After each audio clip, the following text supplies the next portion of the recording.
This title is narrated with virtual voice, computer-generated narration for audiobooks.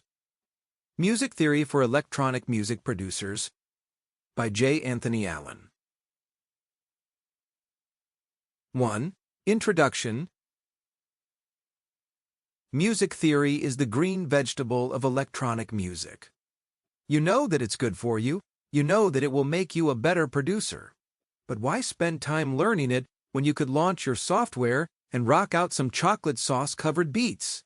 In the long run, we all know it will be good for us to learn, but it's tedious, complicated, and boring.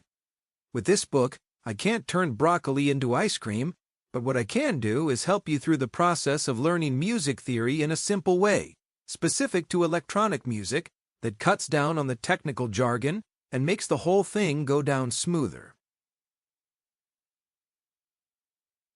1.1. What is music theory? Simply put, music theory is knowing what notes are going to sound good together in context. Let's pick that sentence apart a bit. Music theory is knowing. What we want to be able to use music theory for is predicting, while we are in the moment of producing, what our options are. You should be able to run through a few concepts and say to yourself, okay, we are on this type of chord, so I have a few common options. But you will know quickly what your options are for chords and notes that will sound good. Music theory is knowing what notes are going to sound good. Good, in this context, doesn't mean happy or harmonious or anything like that.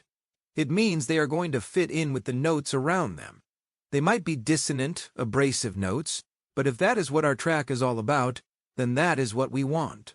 It is important to remember, and I'll remind you of this constantly throughout this book, that if we always put the notes that sound happy or harmonious, we are going to end up with an entirely predicable and boring track.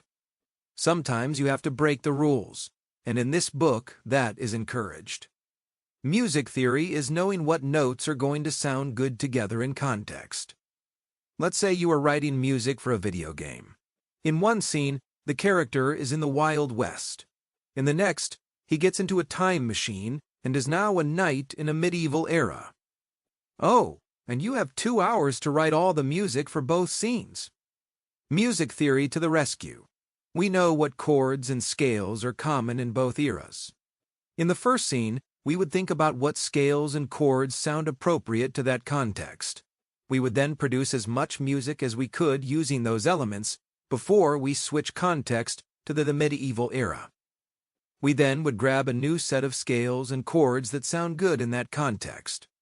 You still have a lot of creative work to do, but you've skipped ahead on all the exploring of sounds that you would have done if you didn't know that both of those eras have a set of chords and scales you can use to quickly make the listener feel like the music is in context. 1.2. The most important rule of music theory. I approach music theory from the perspective of a composer and producer, not as an academic music theoretician. The rules that we will cover in this book have been around for centuries, and they tend to work well for making good, sounding music. But music is a constant evolution of experimentation and rule-breaking. As a producer, when I talk about music theory, I have one rule on this that I insist you keep in mind while using music theory. Rule number 1. Don't let music theory be a bully. Your ear always wins. I often have students come to me with a partially completed track and tell me that they came up with a chord progression they liked, but it didn't make sense, so they changed it. This makes me cry a little bit. It didn't make sense. If it sounded good to you, then it made sense. You are letting music theory tell you how you should write your track, and that is not the role of music theory. Your ear always wins. If it sounds good to you, then go with it. Break the rules. Make your own theory. It is, after all, just a theory. Music theory gives us clues and guidance while we are writing and helps us to know what will sound good. But it should never be in the driver's seat when you are in your creative mode. Let it be the navigator, but don't be afraid to make your own roads. Innovative music always comes with the risk of driving off. Para seguir escuchando este audiolibro gratuitamente, haz clic en el enlace de la descripción y podrás escucharlo completo sin coste gracias a la prueba de 30 días de Audible.